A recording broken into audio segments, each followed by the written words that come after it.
evening, and we are live on YouTube for tonight's live stream, Monday night live stream, Geography Monday night revision live stream. How are we all? Hope we're all good. Hope we're all enjoying, this build up to the exam season 2025 and this revision, and hopefully get you feeling, confident, comfortable, ready for those examinations. Hit us up in the chat, say hello. Let's see who's in this evening or this afternoon. If you watch it on playback, you can still hit us up in the comment section and say hello. And you can also, ask any questions as well. We will reply to you in the comment section. So who's here? Who is here? Let's have a little look at the comments. Here we go. The regulars are in. Excellent, Bruno. Good to see you. Hello. Good to see you, Bruno. Who else we got in the chat tonight? We've got the Mod. Good evening, Mod. Good to see you. Hope you are good. It was nice to see you earlier as well, by the way. Really good to see you. Catch up. And Harry, another regular. Harry, love the dedication you have to geography. Always in the chat, always joining the live streams. This is going to make a massive difference to your grades in the summer. So big thank you as well to all the new subscribers. I know we've had I think we've had about 15 new subscribers in the last week or so. It's been absolutely fantastic. So massive thumbs up, guys, for subscribing to the channel and getting yourself ready for your summer geography exams. Well, we are going to get started pretty sharpish today. We've got lots to get through. We're going to look at UK coast. We're going to look at erosion. We're going to look at wave types. We're going to look at longshore drift as a process. We've got sand dunes to cover. We've got sea defences and more. So lots of stuff that we're going to go through in tonight's live stream. Bearing in mind, all the things I'm going to go through are either really common on the examination or they're things that haven't been on for a while and potentially are going to be on in May the 14th, 2025. So, exciting stuff. What do you need for tonight's live stream? Let's check out what we need for tonight's live stream. Let's just go and present here. Those regulars, you know what you need. But here we go. Let's do a bit of screen sharing. There you go, guys. So you're going to need a big piece of paper. Well, I say big. A4 piece of paper. There you go. Look, guys. Nice A4 piece of paper. A selection of coloured pencils and a pen. And obviously our customary cup of tea. Oh, I nearly knocked it over then. That would have been a disaster. Our customary cup of Yorkshire tea. Brilliant. Yeah, what are you drinking before we start? Have you got some nice little snacks to get you through revision? I'm on the Kit Kat tonight. What a beautiful day as well, by the way. It's just a stunning evening. Really nice. Hope it keeps like this all the way through spring.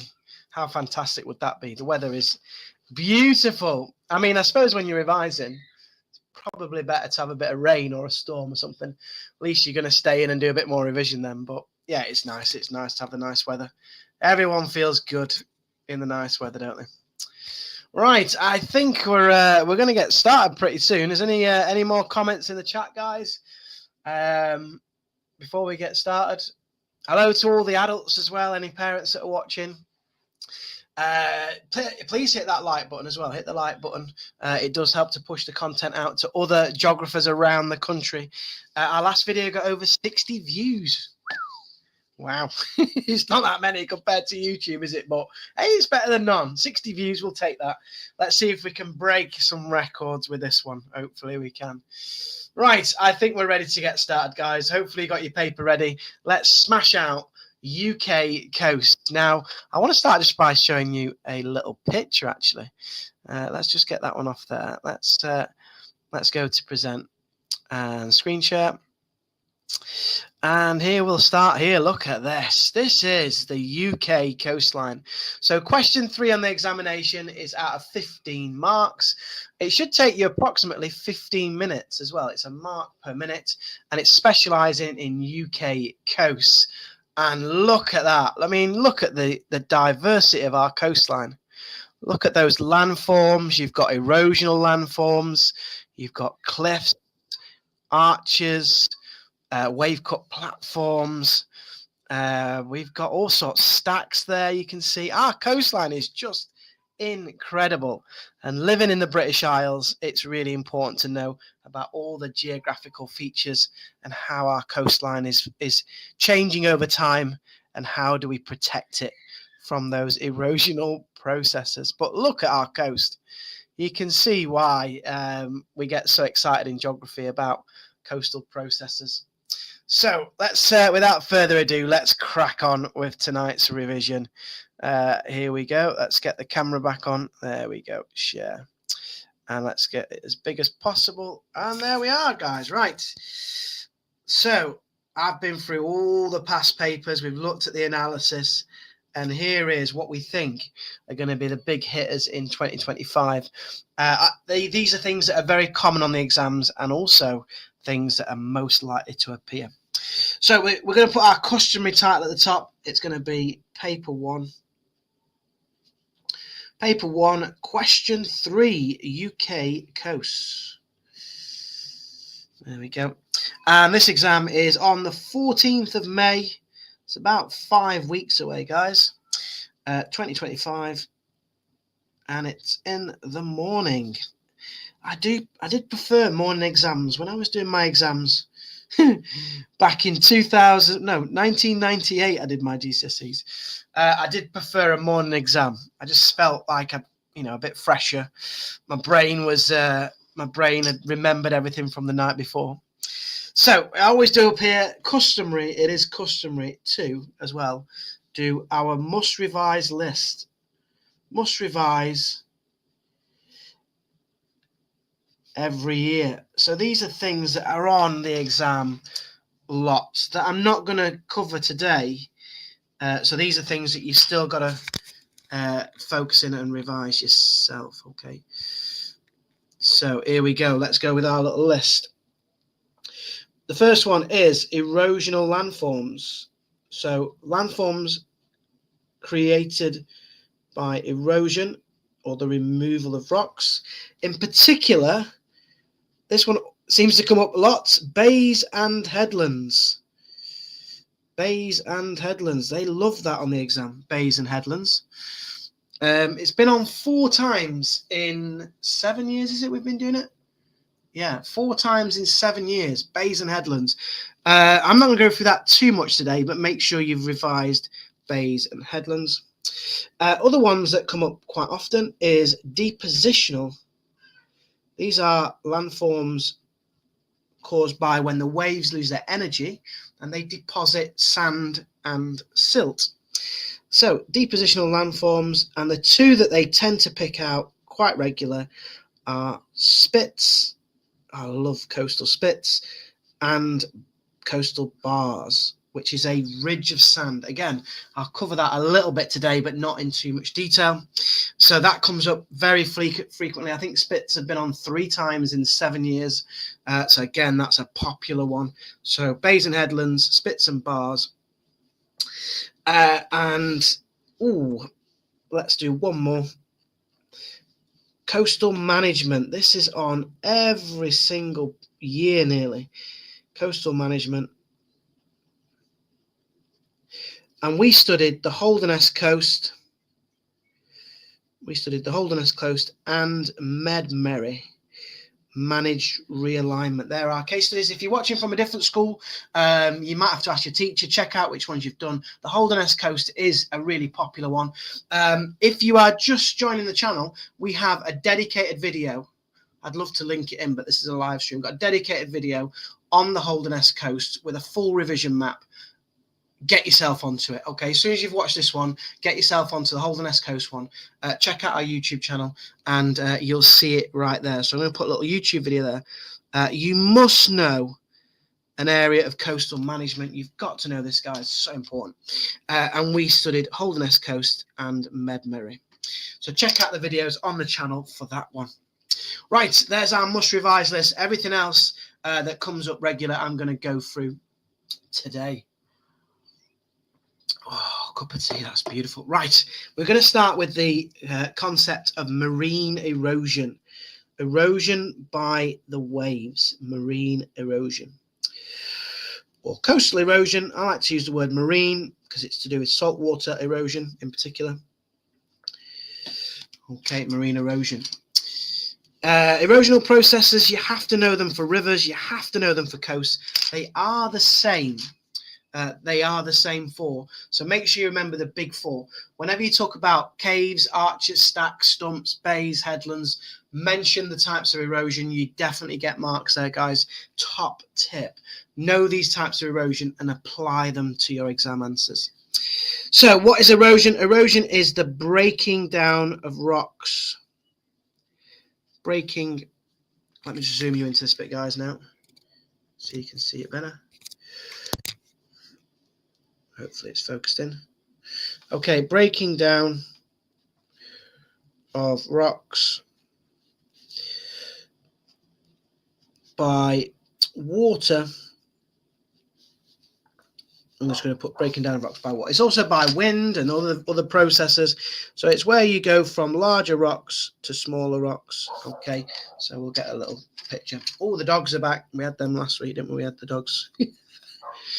Dogs are out, kids are out. You can tell it's getting nice weather, isn't it? There we go. So that's what erosion is. Erosion is the breaking down of rocks into smaller and smaller pieces.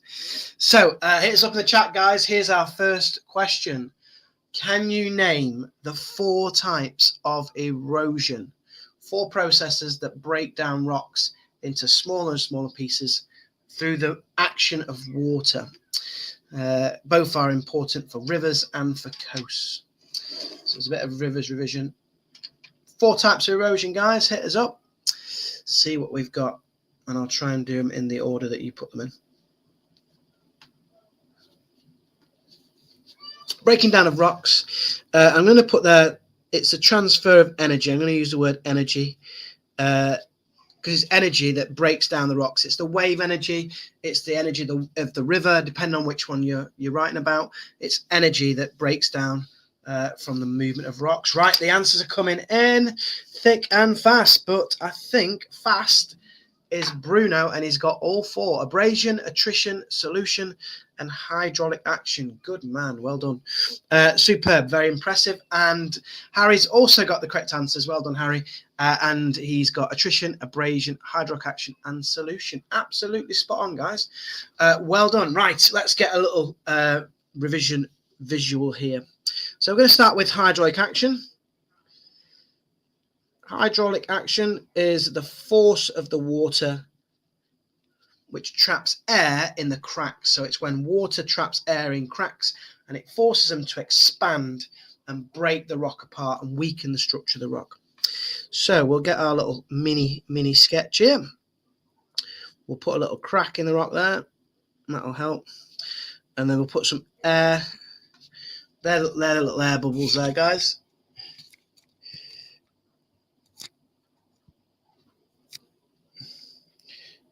Let's just zoom you in. There you go. So there's our little air bubbles. Maybe I can put air.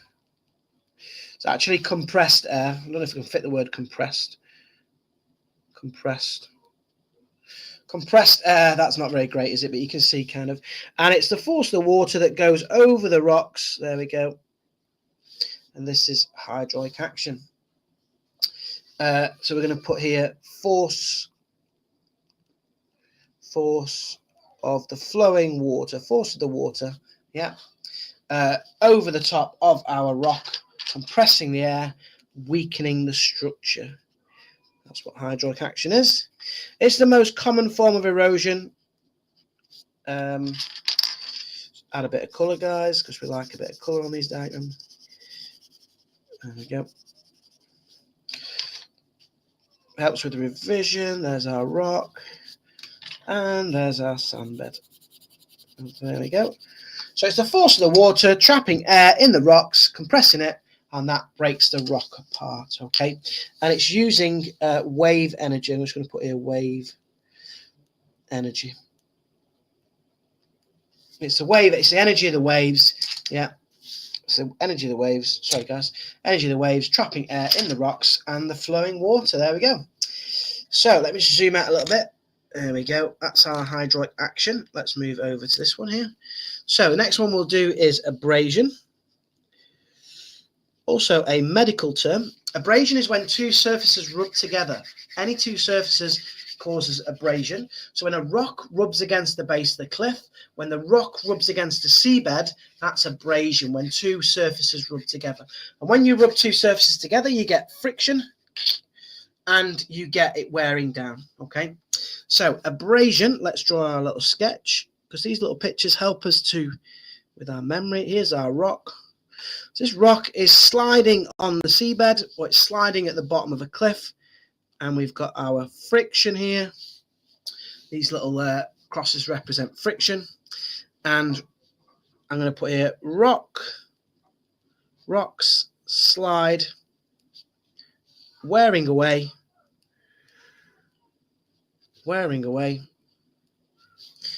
It's like sandpaper action.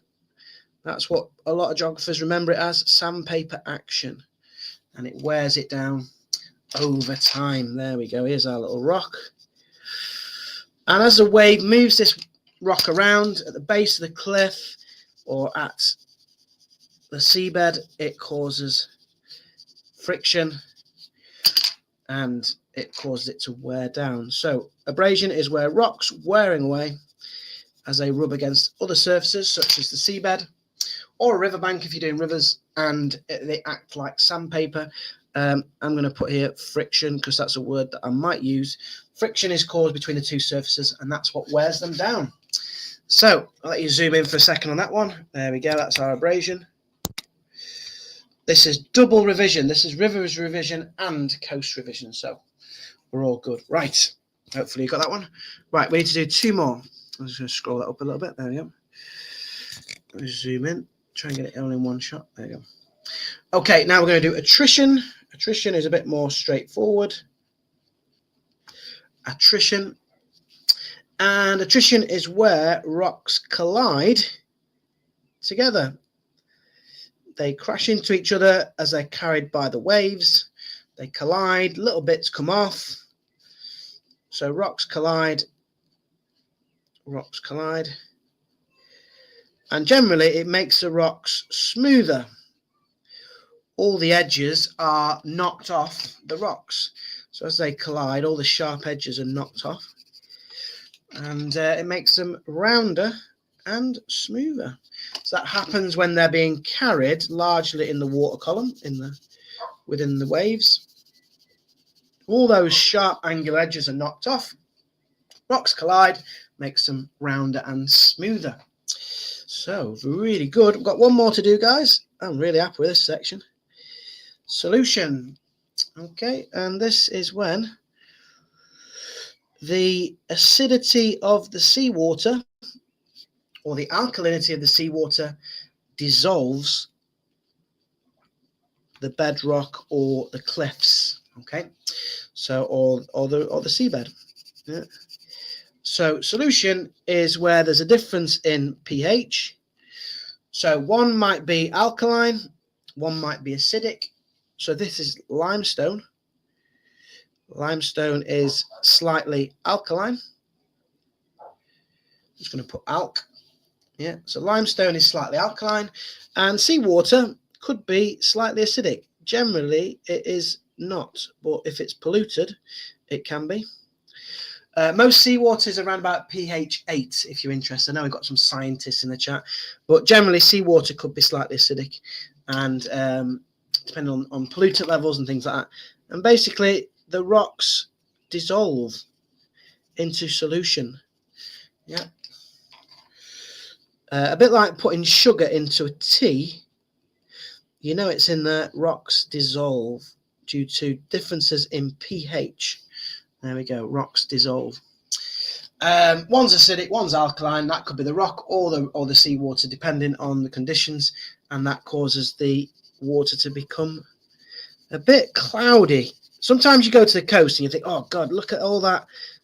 Look at all that sand in the water. It's all brown." That's because of solution or the transport of rocks. There you go. Look, there we go. Marine processes done. And revise those for rivers.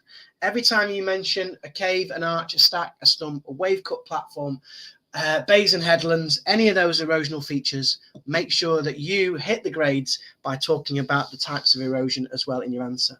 Yeah, because this is how those features form. Right, let's go on to another one. Now, this one's never been on the exam. It's on the specification, and in 7 years, it's never been on the exam, and that is weathering. Weathering. I cannot believe it's not been on the exam, and that's why I'm covering it here in today's live stream. Processes of weathering, which is different to erosion. Weathering. So weathering is the breaking down of rocks. Breaking down of rocks in situ. Usually at the top of cliffs. So this is how rocks are broken away from the top section of our cliffs. Okay. So here's the next big question for our live streamers chat. The question is, can you name a type of weathering? Can you name a type of weathering? Ways in which cliffs are actually weathered over time. The rocks are weathered.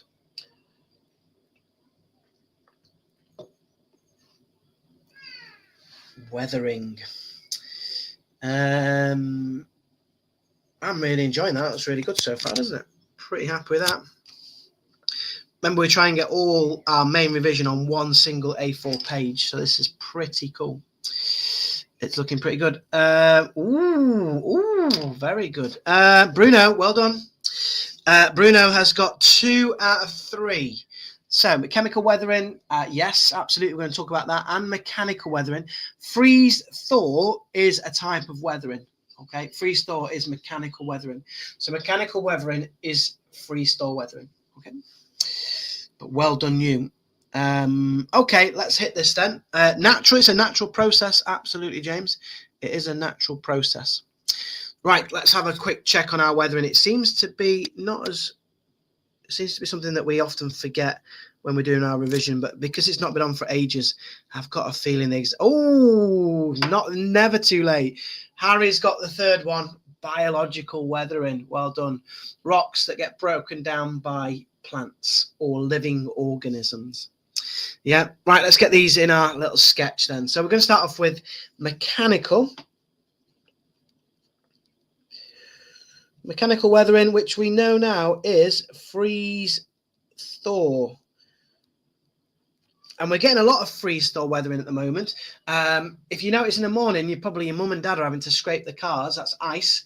So at the moment, the temperatures at night are getting sub-zero, especially around that coast of England. It's going to be freezing cold at night, and the water is going to be trapped in the cliffs, and it's going to be freezing. And then today, we've had 17-degree heat, and that will melt the ice and expand. And this constant freezing, warming, contracting, expanding, stresses the rocks and causes them to fracture. And that's what freeze thaw weathering is.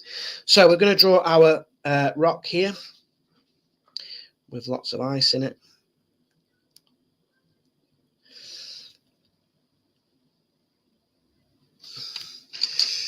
So our water enters the cracks. So water from rain precipitation enters the cracks here in the rock. There's our ice. So water enters a crack. It freezes. There we go. And water expands by 9%. So that expands by 9%, which then causes the rock to fracture and break apart, basically. The stress of constant freezing and thawing breaks our rock in two. And that's what freeze-thaw weathering is. Yeah, freeze-thaw weathering is where rock becomes stressed by changing temperature from freezing to thawing. Or maybe put here, expanding and contracting. That's what does it, expanding and contracting. And then this material ends up on the beach. So that off the cliff, it'll fall off the cliff and then it ends up down on the beach. And that is mechanical weathering. Let's just highlight the word mechanical, which is number 1. Right, let's do chemical then. Chemical weathering. It's a bit easier. That is a very similar process to solution. So chemical weathering is where you've got perhaps some acidic rainwater. Yeah. Again, if it's got pollutants in it, can be slightly acidic. And basically what that does then is it starts to dissolve the cliff. Yeah. So you've got this kind of acidity in the water. And again, if it's like a limestone cliff, so if it's a limestone or chalk, these have got high pH. So they've got high pH. So things like chalk cliffs and limestone cliffs can be chemically weathered by by the acidity of rainwater or the acidity of seawater as well. So again, the seawater could be slightly acidic. So it could be acidic seawater, or it could be a slightly acidic rainwater, acidic seawater, and then it causes the cliffs to dissolve. Yeah, the rocks dissolve. Maybe put that rocks dissolve. Okay, so the rocks dissolve because of the changes in and the differences in pH. Right, our last one that Harry got, which is biological. Biological weathering. I need to draw a little picture here. Let's have a little look. So biological is anything that's living that breaks the rocks apart on the cliff. So there's 2 major things that can do this. So here's our cliff. Right, let's put our tree on there. So there's 2 things larger that can break the cliff apart. Let's just colour our cliff in.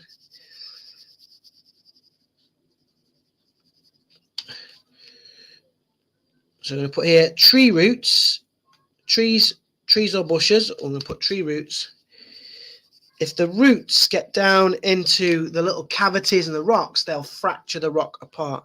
Tree roots can fracture rock. Yeah.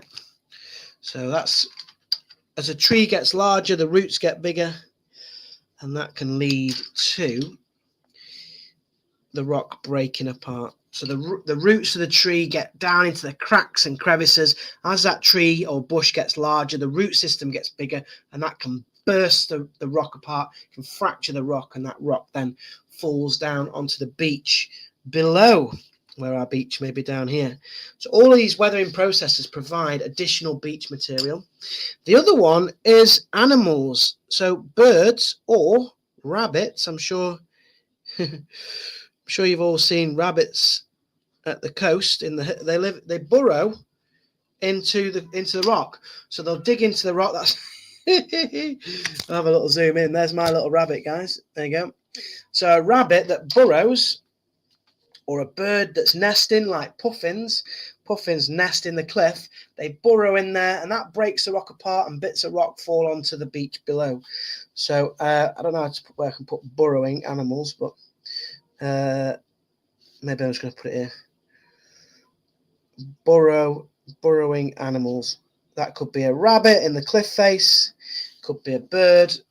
Yeah, burrowing animals. There you go.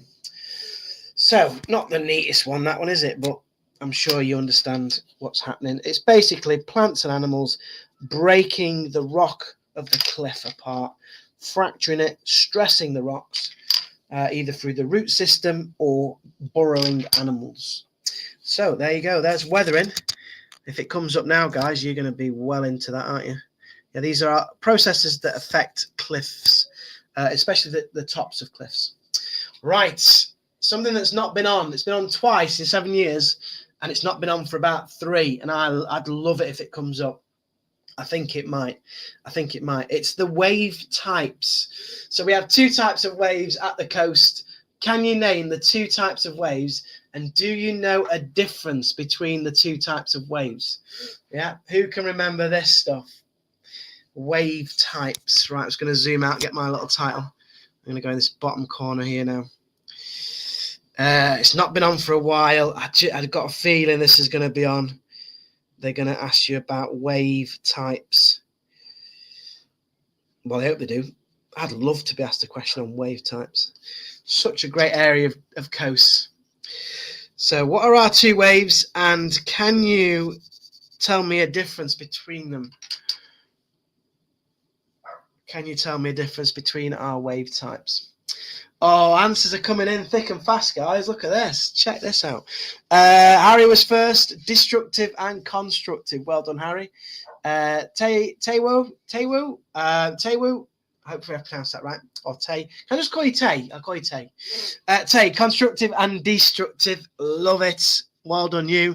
James, yes, constructive and destructive. Awesome. Destructive has a stronger backwash than swash. Well done. Hats off to you. Constructive has a stronger swash. Well done. Impressive. Right, let's get into this. They might ask you about different waves and how that affects the beach and all that sort of stuff. So let's have a little look. We're going to start with constructive waves. Let's get you a bit closer. There you go. Constructive waves, from the word to construct, which means they build beaches. So these waves will build beaches. Construction means to build. These waves will build up the sediment on the beach. They add sediment to the beach and you get nice large beaches. So these are our constructive waves. They build beaches. So let me draw a little diagram here.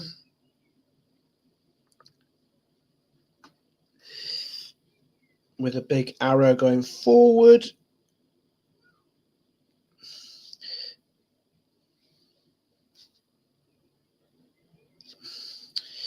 And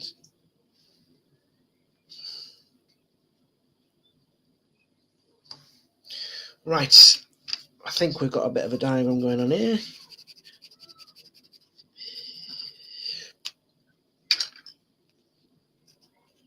So this is our swash arrow. Let's get our wave in here. We need our backwash arrow, which is going to be very weak. There we go.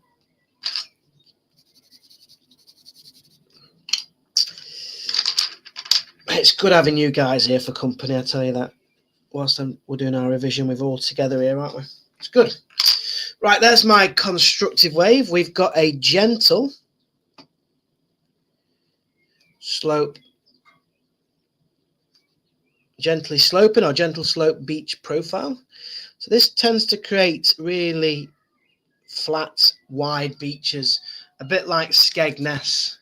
So Skegness is a classic constructive wave area where you've got gentle sloping beach profile. We've got long wavelength and a short height. They're not very high. Short wave height. So they're long in wavelength, but they're short in height. They tend to be flat, much flatter waves. So some of the key things are deposition, deposit rocks. Deposition is greater than erosion. These rocks build beaches. Sorry, these waves build beaches. They don't erode beaches. Most important thing is they've got a strong, I'm going to put this in capitals, swash, which is I'm going to define swash later in the longshore drift bit, but strong swash, that's the pushing motion. That's water onto the beach. So water onto the beach is swash, water onto the beach is swash. Strong swash means it pushes the sand onto the beach. There you go. So they've got very strong swash. They build beaches and they tend to have a weak backwash, or they do have a weak backwash. Again, weak backwash, which is water coming back off the beach. So they've got a weak backwash. That's our little arrow there. That's backwash arrow. That's swash arrow. Maybe I can put S and B. Swash, backwash. Yeah, weak backwash. And these waves are typical for kind of sheltered areas, sheltered beaches, or low wind areas. If it's not very windy, you'll probably have constructive waves. Yeah, so low wind. And they are also, just to be a bit geeky, I can't fit it on mine, but low frequency as well. So you might get about 8 waves a minute. So if you're counting your waves, next time you're on holiday, count your waves per minute. You probably get about 8 to 10 waves per minute. Maybe I can squeeze that in. 8 to 10 waves per minute, WPM. Waves per minute. About 8 to 10 waves per minute. So they are low frequency. Okay. Right, let's have a look at our next one, which is our destructive. I'm going to draw the destructive one here. The waves are much closer together. And our beach is much steeper. Running out of space at the bottom here. We've got a very big arrow going backwards, which is our backwash arrow. Let's just colour that in. And these waves tend to have a very weak swash. So they don't push forwards, they actually, that's our swash S, and then B for backwash, okay? So very strong backwash, and they've got a weak swash. These waves don't build beaches. These waves rip the sand off the beach. They pull it back off the beach and erode beaches, which is not good. Let's colour our waves in. These are very destructive waves. So let's put that there, destructive waves.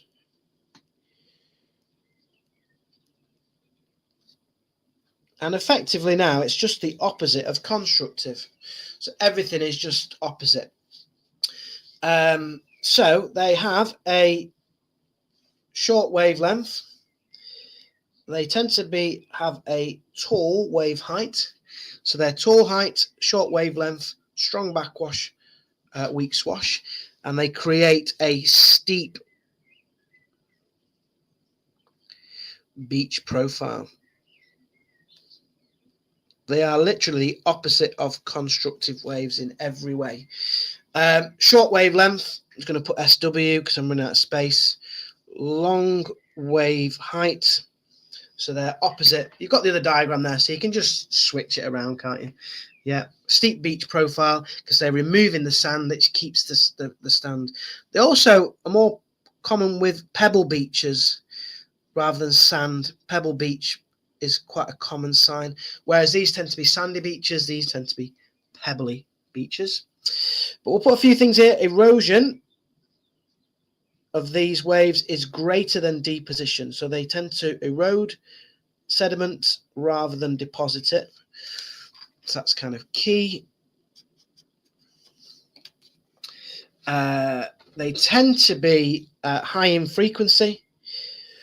High frequency, tends to be lots of them.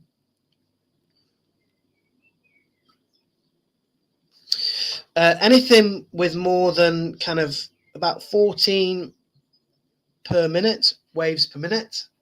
You tend to get about 14 plus waves per minute. You can get more than that.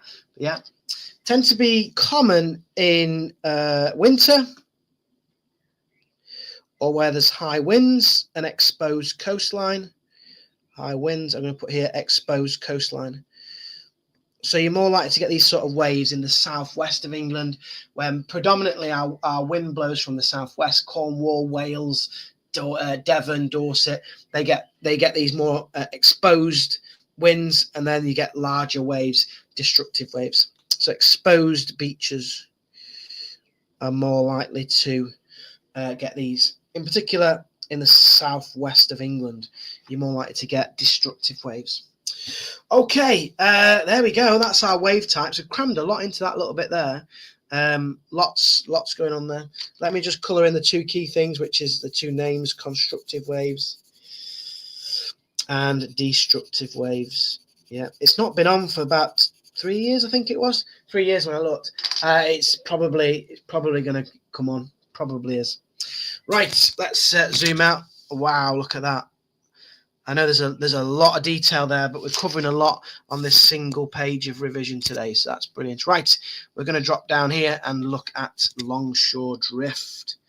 I am going to just section off this part here because this is all kind of processes, this bit is. So let's just drop a little line down there. Just to divide it off. There we go. I've just divided it all off. That's our processes there, look. And then we're going to go over here and do longshore drift. Yeah, longshore drift. Not been on for, again, 2 or 3 years. Whenever you talk about spits, bars, tombolas, you must talk about longshore drift. It's a fundamental process by which rocks move along the coastline in this zigzag motion. So we're going to draw a little diagram of what it is. So a little heading here, longshore drift. As I say, so important when you're learning about spits, these hooks of sand that are caused by longshore drift across a river mouth. Tombolas, spits and bars all include longshore drift, a fundamental. So it could be like a 4-marker. What is longshore drift? Explain the process of longshore drift. Oh, that'd be a nice little question, wouldn't it? So it's a process of moving sediment. I use the word sediment rather than rocks. It's better. The process of moving sediment along the coast. Yeah. It's also a type of coastal transport. So it's a form of coastal transport. How rocks are moved from one place to another by the waves. So it's coastal transport. Let's just get you over here, guys. So you're all in. There we go. There we go. Coastal transport. Right, I think it's time for a little diagram. And remember, guys, in this section of the exam on coasts and rivers, even though you have lines, if there's a space, like a blank space at the bottom, use that and draw an annotated diagram. As long as it's within the margins of the paper, a labeled diagram, a little sketch can get you some really good marks as well in this exam. You don't always have to do paragraphs. So let's draw our beach up here, and we'll draw our sediment moving on and our sediment moving off, and our sediment moving on, and our sediment moving off. Okay, I'm going to draw a groin here as well, because that'll be part of our diagram, because groins play a part in longshore drift as well. Okay, we'll put our prevailing wind on. Prevailing means the normal direction of the wind. So this is the same direction as the waves. We'll put the C on here. Yeah, that's the C. Right, so here we go. We've got our wave direction. I'm going to put prevailing wind. Prevailing wind direction. So this is the wind, the direction of the wind. That's what I'm trying to say. That's the direction of the wind, guys. Oh dear. There we go. That's the direction of the wind. And the waves will hit the beach at the same angle as the wind. Waves always follow the wind direction.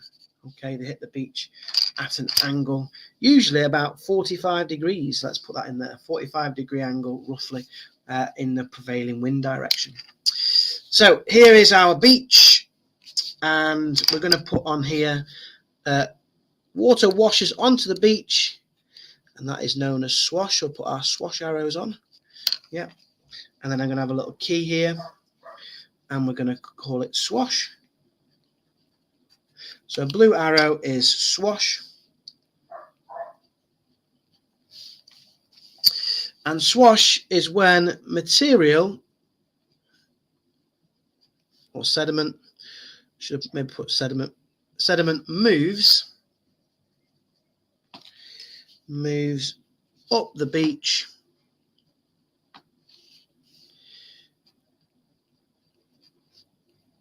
at an angle. Yeah, so swash is when water washes up the beach, moving the sediment onto the beach, usually at an angle. Let's colour our sediment in. Here we go. Thank you for all those people that have joined the live stream. We're now up to our record number of viewers. Thanks for dropping in. We love all you geographers out there that are getting excited for the exams. So swash pushes the sediment onto the beach, and then backwash at right angles. So this is my backwash arrow. So red is going to be backwash. So backwash is where sediment, so where water and sediment,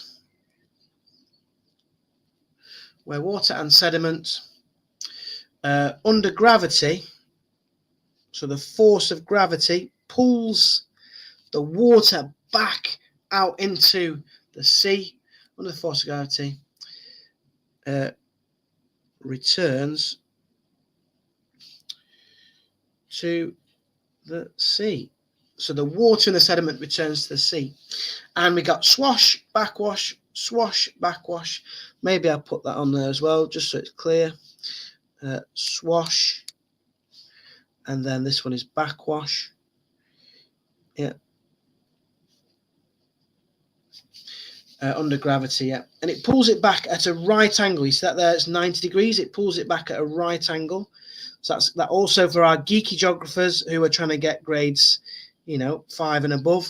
Yeah, that's important. So it pulls it back at a right angle or 90 degrees to the coast. 45 for swash, 90 for backwash. 45, 90, 45, 90. Okay, and then it zigzags. So that's our key phrase there. The sediment will zigzag. We've got a zigzag pattern. Yeah, that's definitely on the mark scheme, guys, if you can remember that one. So we've got this zigzag pattern. Maybe I'll just put it in a little explosion bubble. There we go. In a zigzag pattern. Good. And in the case of this example, this is the direction of longshore drift. So let's put the arrow on. There we go. So if this is the coastline, the sediment is moving in this general direction. It's going from west to east. This is east over here. We don't use left and right. We use north as the top, east as that side, south is there, and then west over here. So it's going from west to east. Okay.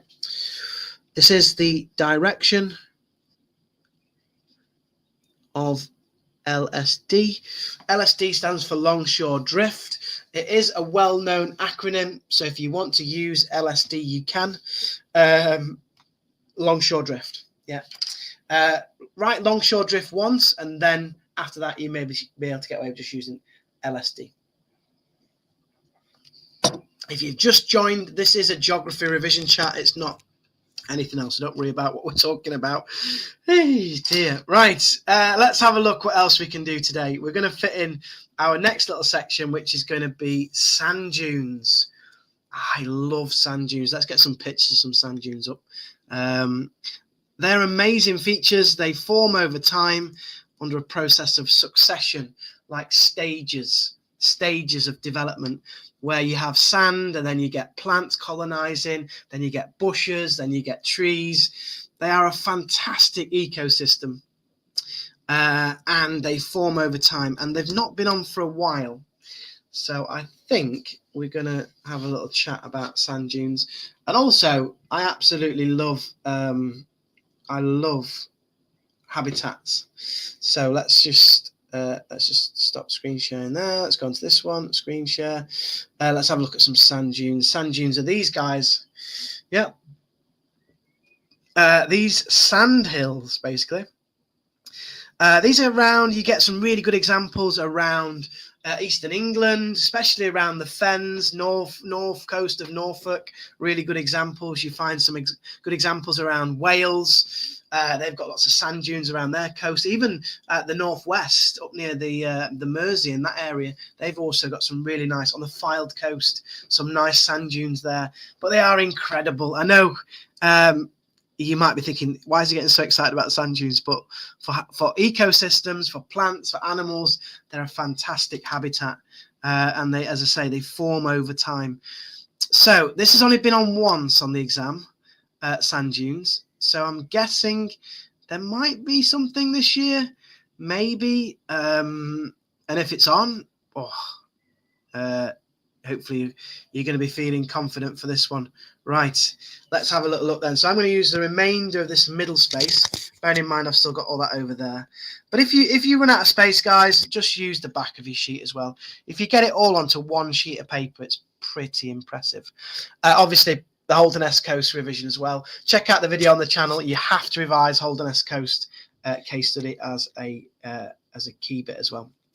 Right, I've got quite a bit of space for my sand dunes, so here we go then. Sand dune formation. Let's just zoom you in, guys. Get you a bit close to the action.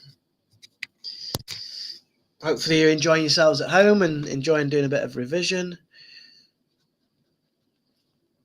Sand dune formation is our title. Let's just give that a bit of colour. I'm well happy with this one today. This one's looking fantastic. Superb. So sand dunes are a depositional landform. So they are a depositional landform. They're formed by the depositing of rocks or sediment, sand, usually by the wind, not by waves this time. It's a wind-blown formation. There's our sand dune. The wind blows them. Yeah, so they are a depositional landform. Just move you further across. There you go. If you want to be really geeky, there might be some grade 7s. They're formed by aeolian processes, which is wind-blown processes. Yeah, that would really impress the examiner if you remember that one. Aeolian processes. So what else is a sand dune? It is a coastal sandhill. It's a coastal sandhill. You can see them on maps, on OS maps. You can see sand dunes as well on them. Coastal sand dune, and they form above high tide. So they hopefully don't get eroded because they form above the high tide mark. So the highest point of water, and then after that, that's where the sand dunes will start to develop. If they didn't, they would be eroded by the waves and by the sea. So they form above the high tide mark. Right, can you remember? Hit us up in the chat, guys. This is your chance to get involved. What are the different stages of sand dune formation? Can you remember any of the names of the different sections of a sand dune? Hit us up in the chat. I'm going to draw my diagram. Oh, excited for this one. I haven't got loads of room, but we're going to draw a diagram of the different stages.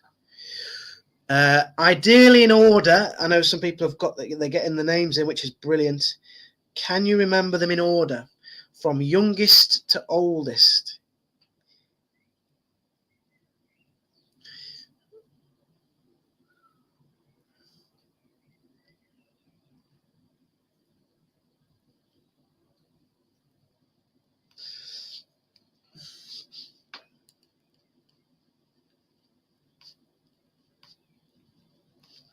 From youngest to oldest. Right. All will become clear once I've just done a bit of colour. I'll be back to you guys in a second. I'm just doing my diagram here. So this little dashed line is going to be the water table, because the water table is our dunes. And you also need a pencil for this bit here as well, because we've got some grey dunes where the soil does turn grey. And then we've got some mature dunes as well at the back. This bit does have water in it. Right, let's get some plants on the fore dunes, and then lots of plants on here, bushes, and then plants. We need a couple of trees on here as well.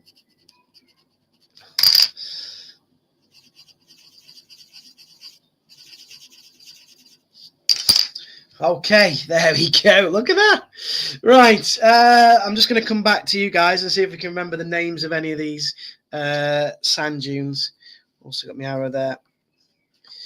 Going to label that up. Onshore winds. So to build sand dunes, you need onshore winds. Winds blowing onto the shore, onto the land. Onshore winds. There's my onshore winds. So let's have a look what we've got. Oh, loads of guesses. Fore dunes. Excellent, Ty. James, grey dunes, embryo, grey, mature. I think you've got them all. Not necessarily in the right order there, though. So let's start with the first ones. So the youngest dunes here are called the embryo dunes. These have been formed only in the last few days or weeks. So that's our embryo dunes there at the front.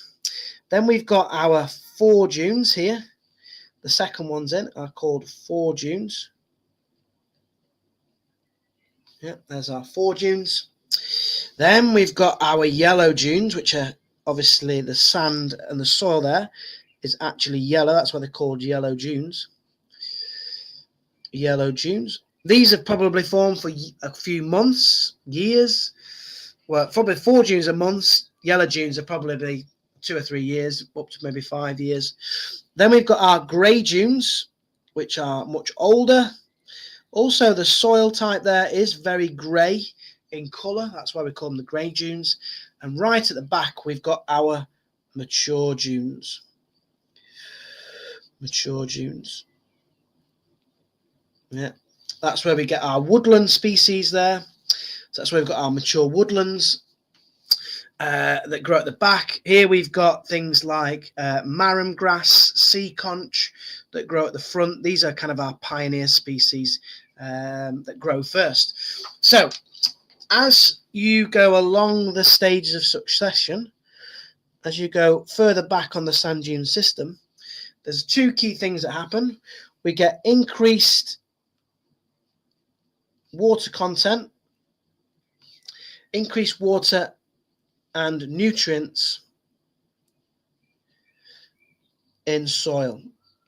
So the reason why there's more plants towards the back of the sand dunes is because the soil provides greater amount of water. There's less salinity, less salt in that water, and there's more nutrients, there's more humus, there's more dead organic matter, there's more goodness. In fact, let's put some little stars on here. That looks like nutrients. That's nutrients in the soil. This bit here, actually, which is a dip in the sand dunes, is called a dune slack. So the bit that dips down is actually called a dune slack. And sometimes it's below the water level and it will fill with water. So we've got all that going on there. That is a very busy diagram, isn't it? So, yeah. So increased water content as you go through, increased nutrients in the soil, and that creates more goodness for the plants, and there's more plants that can colonize, as well as increased biodiversity. So actually more different species will be found. Right, so let's quickly just summarize the formation into like bullet points, how sand dunes form. So number 1, we need a large supply of sediment. A large supply of sediment.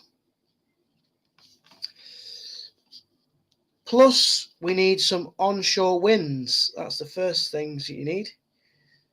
So a nice sandy beach, lots of sediment, and onshore winds. Number 2, we need an obstacle. Could be a piece of driftwood, a rock, something else something at the back of the beach, an obstacle to trap sediment, to stop the sediment from moving, to build it up. So it can be just a rock or something. Yeah, an obstacle to build up the sediment against it. Then we've got, obviously, the embryo dunes start to, oops, I've just moved that. The embryo dunes start to form, then the foredunes start to form, all those sort of things. Number 3, plants colonize, which is basically start to grow, such as marram grass. So marram grass is a pioneer species. It can cope with salt from the seawater. It can cope with very little nutrients. It is a very resilient pioneering plant. It's got very long root system. It has abilities to retain moisture, even in really dry, arid conditions like a sand dune. So marram grass and the roots, and then the roots of these plants help to stabilize and trap more sand. Stabilize and trap. I'll just put plus. Trap sand. So basically, as the plant's there, the sand will blow against it. It traps. It falls at the bottom of the plant. More sand builds up. The roots are holding and stabilizing that sand dune together, and you start to get the growth of the sand dune. We've got 2 more. I've got to try and squeeze this in. In fact, I'm just going to do number 4. Okay, number 4. Plants decompose and it add nutrients to the soil. Add nutrients to the soil. Can't squeeze any more in there. So that's why here at this stage at the end here, so plants decompose and add nutrients, adding nutrients to the soil. So here, this is why you've got so many more plants here, because you've got more plants that are living, more plants that are dying. They decompose and the nutrients go into the soil, and then that gets taken back up. So where there's the most plants, there's the most decomposition. The soils at the grey dunes and the mature dunes are far more nutrient rich. They're far more full of humus and far more water content that's not also saline. It's not salty, it's fresh water. Here, a different story. Very few plants can survive in the embryos and foredunes other than things like marram grass and sea conch. Okay, there's our sand dunes formation. Right.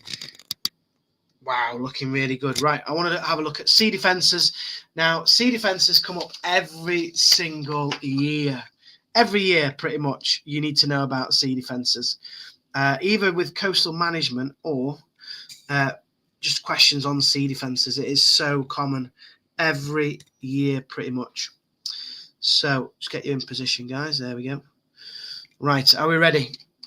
We're on to the home straight. So I'm going to put a little subhead in. Here we go. Sea defences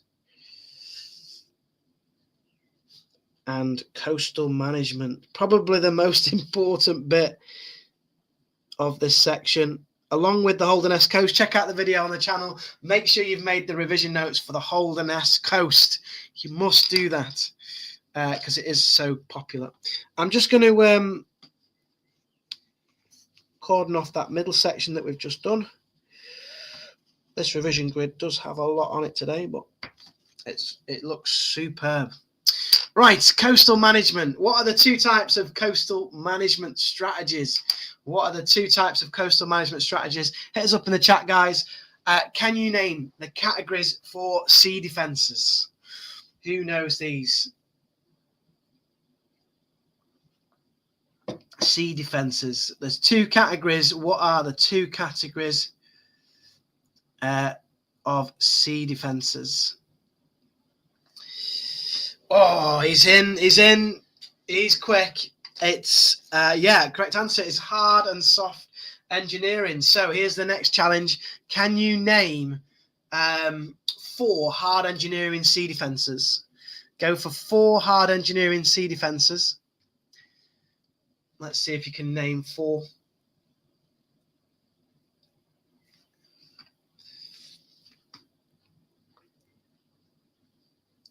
get yourself involved. This is what the live stream, the beauty of the live stream, you can get involved in a bit of live revision.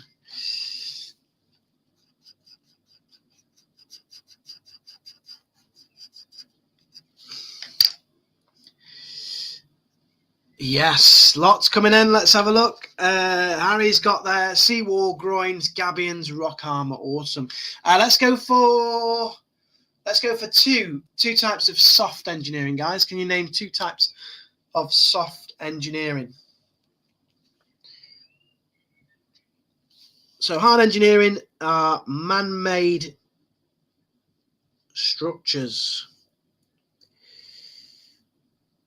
Sea defences that use concrete, wood and metal in their formation. They tend to be very highly effective. Let's put a little smiley face. Highly effective. So if you've got urban areas, towns, cities, you are probably going to use these, but they tend to be less sustainable. They tend to be more impactful on the environment. So they tend to be highly effective at what they do, but a little bit unsustainable maybe for the environment. And they can be costly. Right, did we get the soft engineering ones? Soft engineering, yes. Dune regeneration. Any others for soft engineering, guys? I did say two. Okay, we're going to start with our hard engineering. Let's start with a recurved seawall. Let's do that one. Recurve. These are the modern ones. Recurved seawall. So these are the modern ones. Let's just zoom you in, guys, here.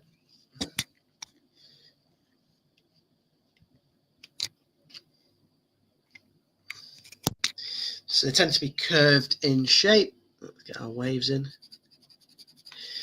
There's our recurved seawall. So let's go with this then. Seawall. Did we have any more? No. You're all working with me, aren't you? Here? Good stuff. Seawalls, they have a couple of jobs. They absorb and reflect wave energy. So they're built as a barrier along the coastline. They're a big barrier along the coastline made of concrete, usually costing about 5,000 for every meter, maybe 7,500, something like that for every meter. Very expensive sea defense, but they are highly effective. If you've got a valuable area of land where you want to hold the line, where you want to keep the coast exactly where it is, hold the line strategy, seawalls will do that job for you. Okay, a positive about seawalls. They can promote tourism. Yeah, they can create a little promenade. Promenade is a walkway, and people can walk along the seawall, along the promenade, and spend money. So they actually create an area for tourists to walk and enjoy the coast. So a promenade, and they'll spend money in the local shops. Great for the local economy, and and business thrives. So they can promote tourism. I've already said they're very effective at what they do. You have to have a positive and a negative, ideally a couple of positives and negatives for each one. The negative of sea walls is they are the most expensive defence. So for a council on a budget, and councils are very much on a budget, ask your parents for council tax, that goes up. We've only got so much money in the country, we can't buy sea walls, as a bit of a luxury. Only in places where we really desperately need to hold the coastline can we build a seawall. Right, let's have a little look at. Oh, I forgot about that bit there, actually, guys. On my here, we've got groin. This is a groin here. What groins do is here's a groin. They actually prevent longshore drift. They stop longshore drift. So let's just go back to that diagram there. You can see a groin is a barrier a barrier across the beach, look, and it stops the movement of longshore drift. Okay, so that's what groins do. So they prevent longshore drift. So I'm going to talk about groins here. Yeah. So next one is going to be groins. In fact, let's just draw a little diagram. So these are wooden fences or made of rock, and they actually stop the movement of sediment along the coast. They prevent longshore drift. They help to build up the beaches. They're very common in the UK, are groins. So groins are the fences that I'm just drawing in here, the wooden fences. Each one costing around about £10,000 each. And this is these are your groins here. Yeah, they're your groins. These wooden fences that cost about £10,000 per groin. So what's a groin? It's designed to prevent / halt longshore drift, LSD.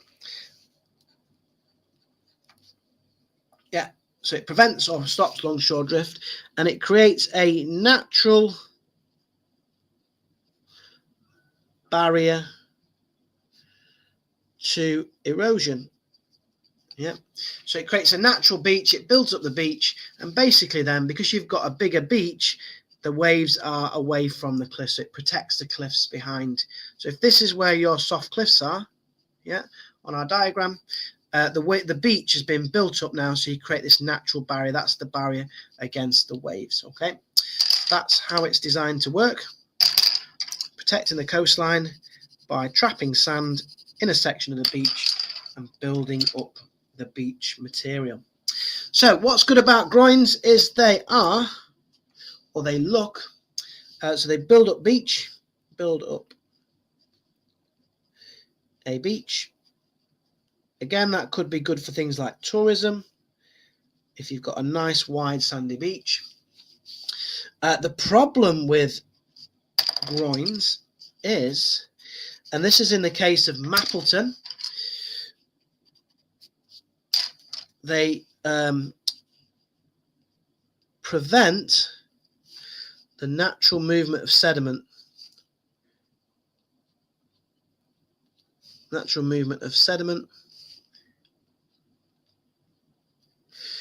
Increasing erosion in other areas. So actually a groins can protect one area of coast, but actually, because you stop that natural movement of sediment along the coast, can increase erosion in other places. Okay, our last one, guys, of hard engineering, because usually three's enough for the exam. You could also have gabions, but we're going to go with a common one here, often used with seawalls as well, is our rock armor. So this is where you use a pile of rocks, often brought in from other countries, made of resistant material like igneous rocks, metamorphic rocks, to protect your cliffs or sea defences. So this is, let's just colour in groins because that's a key word. This is the last one of our hard engineering. It's rock armour. There's our rock armour. There we go. So rock armour are large rocks that absorb wave energy. So they absorb the energy of the wave. As a wave crashes on them, they absorb the energy of the wave. They act as a barrier. So it basically is a barrier here. Let's put barrier. It's a barrier in the way of the cliffs. Okay, that's how they work. Let's just move it down a little bit. There we go. So it acts as a barrier. Positives are cost effective. They're nowhere near the most expensive sea defense, so they are cost effective, which is good. Out of hard engineering, they are one of the most cost effective. We don't say cheap because nothing's cheap. The problem is the rocks have to be, this is the downside, the negative, transported from other countries often. Rocks transported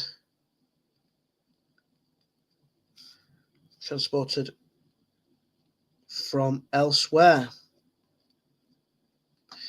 Often places like Norway. So the big rock groin at Mappleton, their rocks were transported from Norway. So there is hard engineering. Yeah, there you go. Beautiful. If that's a 6 marker, yeah, you can write those up quite nicely. They may say what's the most effective, hard or soft. So let's do a little bit of soft engineering down here. It depends on the situation. So there is no better defense. Like a seawall is not better than a dune regeneration, or there is, it's what's right for that section of coastline.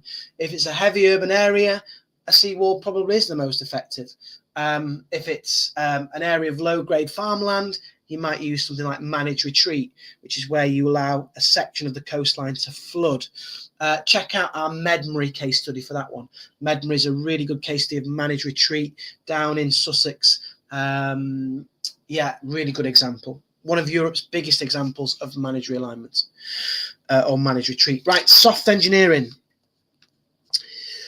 Geographers like soft engineering. If you've got an area of coast that's maybe rural, an area that's got low-grade farmland, an area with habitats, wildlife, you might use soft engineering approaches. Managed realignment or managed retreat, you might use soft engineering approaches as well. So these tend to be natural and sustainable. So for geographers, we tend to like that. So natural and sustainable. So you're using plants, you're using sand to protect your coastline. So our first one, guys, we're going to look at is beach nourishment. So I'm just going to draw a little picture of beach nourishment. See how this goes. That's our little digger. Because the digger has to flatten the sand. I don't know if these pictures. I do actually quite like drawing these pictures. Here's our sand. There's our sea. Let's just put that in there. And also I know that it helps with your memory. Like when you come to your exam, you think, oh, in that third section on the right hand side, it had soft engineering. And then there was a little red boat, and that was spraying sand onto the beach. There we go. And the picture comes to life. There you go. So beach nourishment is when you use dredging or ships to get the sand off the seabed, and then you pump it back onto your beach. And you make your wide flat beach as a natural protection. So here we go. Beach nourishment, sometimes known as beach replenishment, and beach profiling or reprofiling, when you make it flat again. So you basically flatten out the beach profile to prevent it from being eroded. Beach reprofiling and beach nourishment, they tend to happen together. So beach nourishment is putting the sand on, nourishing the beach. Reprofiling it is flattening it out and making it so it doesn't erode. Positives is it's attractive. Yeah, you make a beach, people don't notice. If you just put sand on a beach, people wouldn't notice. It's an attractive solution. And yeah, it creates this natural barrier. Let's put that there, natural barrier to erosion. You've got a wide beach, it protects the cliffs behind. So it creates this natural barrier to erosion. The problem with it is, this is the problem. Oops, red. The problem is it needs regular maintenance because that sand, it needs regular maintenance because that sand is not going to stay in place forever. In fact, it might erode within a year or two. Right, our last one of soft engineering is going to be dune regeneration. So we've got our little house here. There's our little house. And we then encourage sand dunes to grow and develop and establish in front of the area that it's protecting. There we go. So there's our sand dunes. And we try and establish the sand dunes here to protect the property or whatever's behind it.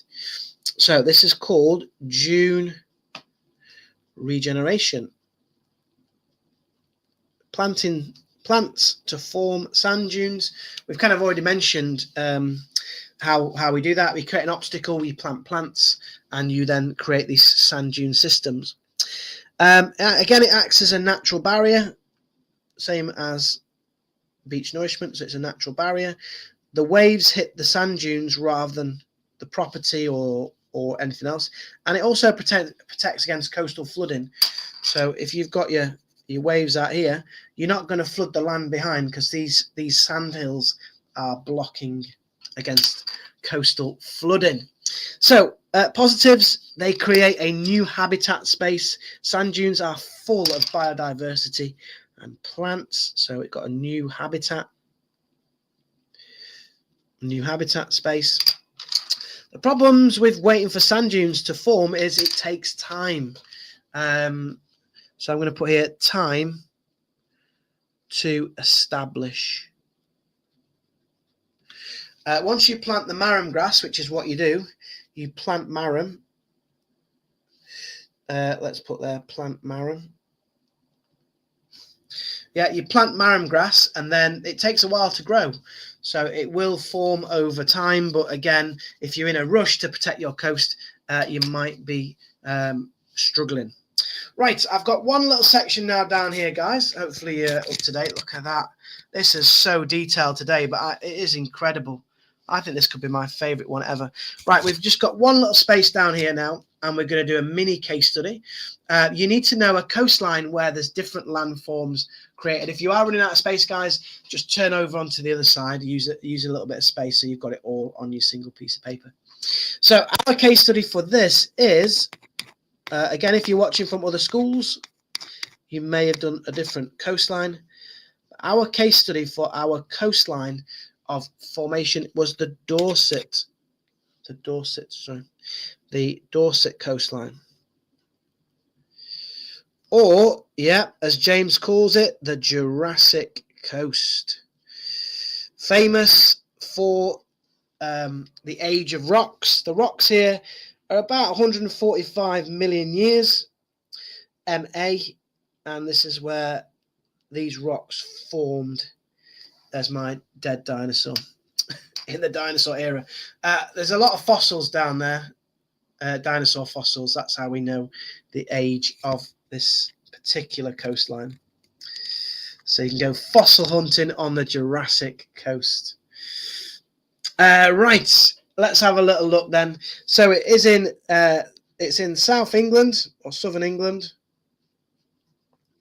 Is the Jurassic Coast. It's a 96-kilometer stretch of coastline, and it has a varying geology. So it's got a very diverse. This is why it's such an exciting coastline. It's got so many different rock types there: igneous, metamorphic, sedimentaries. It's like layers and layers and bands of rock, and it's created this most beautiful coastline, diverse coastline. So what I'll do is I'll show you a picture of each one that we talk about here, so you can see. I'm going to talk about Durdledore first. Here we go. Let me just share this. Present. So the first one I'm going to talk about is share screen. Here's Durdledore, guys. Yeah. Wow. Look at that. This is on the Jurassic Coast in Dorset, and that is Durdledore. Probably the most beautiful example of a sea arch in the whole of the UK. It's incredible. Look at that. It is really, really nice. That's Durdledore. And that is the UK. It is on the south coast of England in the county of Dorset. Yeah, it is beautiful. So let's go back to our little screen share. There's Durdledore. Okay. Let's go back to there. There we go. Right. So let's draw Durdledore then. So we're just going to draw a little sea arch. So for this section of the exam, which has never been asked about, that's why I think it may appear. It's not a common area, but it's for a coast you've studied and kind of talk about the different features. So we've got varying geology. Let me just move that over there. The geology types in this area are, the main ones are, we've got clay, shale, which is like slate, limestone, and chalk. So it's such a diverse coastline. It's got lots of different features, such as clay, lots of different rock types. Oh, guys, my brain's going now. Lots of different rock types, such as clay, shales, limestone, and chalk. So here is Durdledore. Durdledore is a sea arch. It's a sea arch. And it's made of limestone. It's made of limestone. And it's been formed from erosion, such as hydraulic action, abrasion. It's limestone headland. So it's an area of rock that extends out into the sea, and it's been eroded from both sides. Yeah. So we've got our limestone headland. Okay. Right. Let's move on to our next one. Ooh, we're going to have to try and squeeze some in here. Which one should we do here? Can we squeeze them all in? I've got 3 more to do. I'm just thinking about my space. Right, okay, I'll just go here. Right, the next one we're going to look at is Lulworth Cove. We haven't got a lot of room. Sir is running out of room.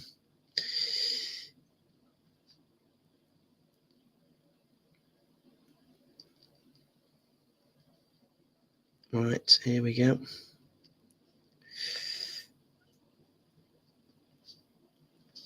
We've got 4 different rock types here. So this is Lulworth Cove. Again, I'll show you a picture now. This is Lulworth Cove. A cove is a circular bay. Yeah, there's our circular bay. So it's a circular bay. That's what cove is. That's our cove, circular bay. And it has 4 different geology types, but let's just show you what it looks like, because this place is also absolutely incredible. Lulworth Cove. Again, in your exam, it's good to remember what they look like. So let's just get rid of that for a second. Stop, present, share. Lulworth Cove. Check this place out, guys. Look at that. It is stunning. Look at it. So a cove is a perfectly circular beach area. You can see how narrow the entrance to the cove is. You can see how narrow it is, and then it widens out as you go backwards on the picture. That's because the rocks at the front are really resistant, and then as you get in, as the water breaks through that barrier, it opens up and creates this very circular cove. So that's the kind of feature we've got here. So let's just go back to this one. Get rid of that. And present. Screen share. Right, we're nearly there, guys. Let's just go back here. That's our cove. So we've got some different rock types here. Let's put these in. I'm going to use a little key. The first rock type we've got is Portland stone. Portland stone. And it is very resistant to erosion. I'm going to put very resistant. Yeah, that's the front rock there. It's very resistant to erosion, and that's why the gap is narrow, because of the erosion. Once it gets through that narrow gap, we've then got our softer rock behind. So this is purple band here, and we've got our shales, which is like slate, shales and clay, which is softer It's not soft, but it's softer than the front ones. So because it's softer, it erodes wider at that point. And then we've got our, let's go for our softest layer here, which is the yellow one. And here we've got our clays and sands, which is very soft rocks. Yeah, not very resistant at all. And that's why the water kind of erodes out and creates this hollow bit here, which is because it's the softer rocks. Okay. At the back of Lulworth, we've got chalk. Okay, a very white, it's white rock. That's very resistant, so that's kind of stopped the erosion. For our geeky geographers, grade 4 and above, this is known as a concordant coastline.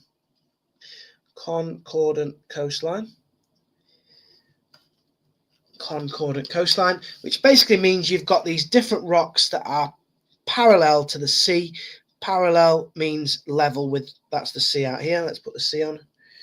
Yeah, which are parallel to the sea, and you've got these varying different rock types. Okay, so that's our Lulworth Cove. Let's just colour in Durdledore there. Durdledore, Lulworth Cove.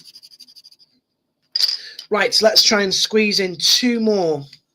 I'm going to do Chesil Beach.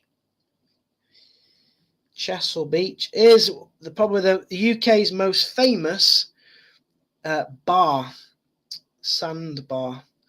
A bar is a ridge of sand, yeah, which often then traps salt water behind it, creating a lagoon. I'll show you a picture, guys, in a second. This place looks incredible as well. So there's our sandbar there. Let's put our sea in. That's our sea. So they form by when a headland, when the coastline changes shape, longshore drift continues in a straight line, connecting headland 1 with a headland 2. So they connect two headlands, and behind they trap salt water and create a lagoon. So this is our bar, and this is our lagoon. So we've got a bar and a saltwater lagoon. As I say, they form by longshore drift continuing in a straight line, forming a sand bar. Okay, guys, I've got to show you this as well. This is why we do the Dorset coast, because it's just so incredible. So many beautiful features. If you've never been down, or when you can drive and you can get yourself down there, go and check this place out, because it is so amazing. Once you've done those geography exams, go and see these places for real, because they are incredible. Here is Chesil Beach. Look at that. Absolutely incredible. You can see in that picture here, let me just expand that picture there for you. Oh, has it done it? No, it hasn't done it, has it?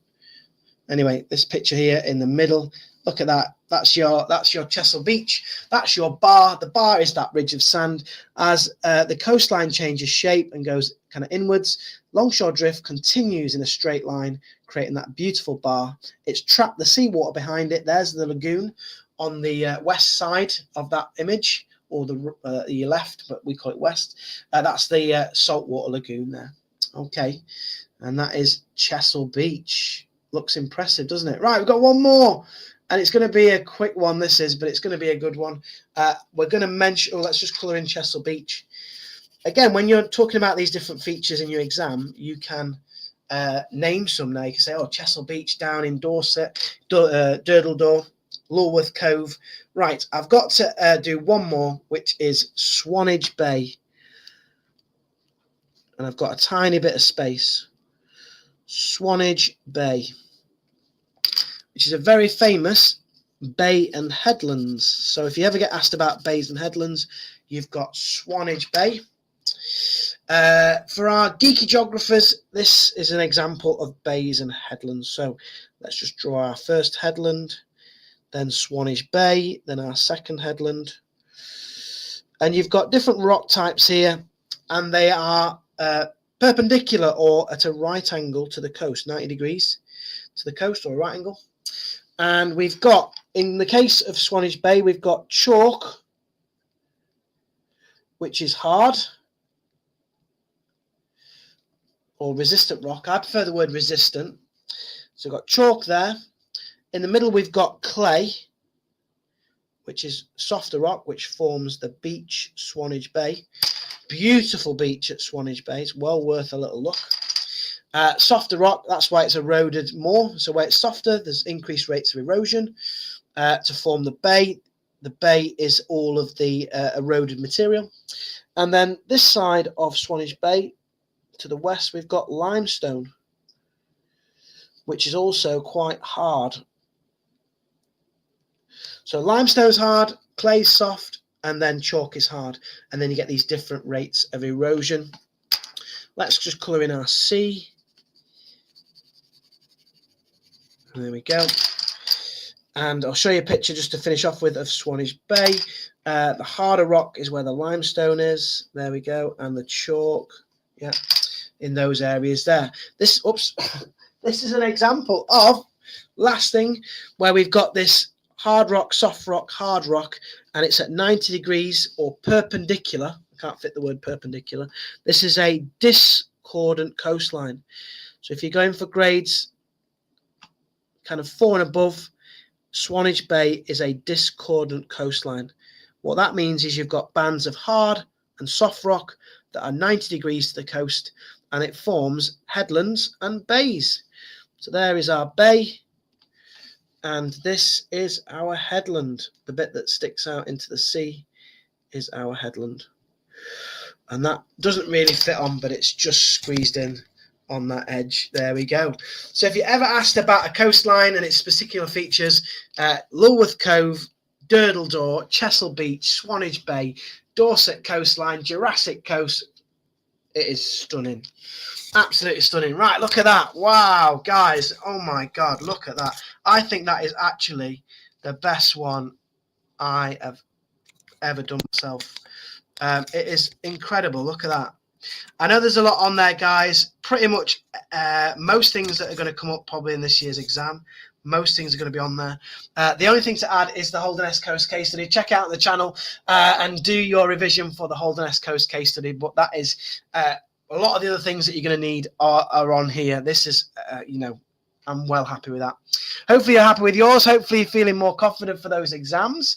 If you've enjoyed tonight's live stream, hit that like button. It really does help. If you're not subscribed, hit that subscribe button. It does help to push out this content to other AQA geographers out there that need a little bit of help before their examinations. But thank you very much, guys, for joining us. Let's just catch up on the chat. Thank you very much, Bruno. Hope you've enjoyed tonight's live stream. You're awesome. So's Harry. Thank you for dropping in, Harry. Really appreciate it. And thanks to James as well.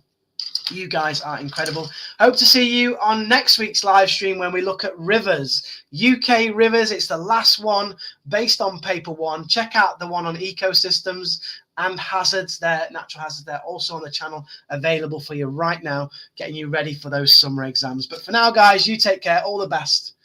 Good night. Bye-bye.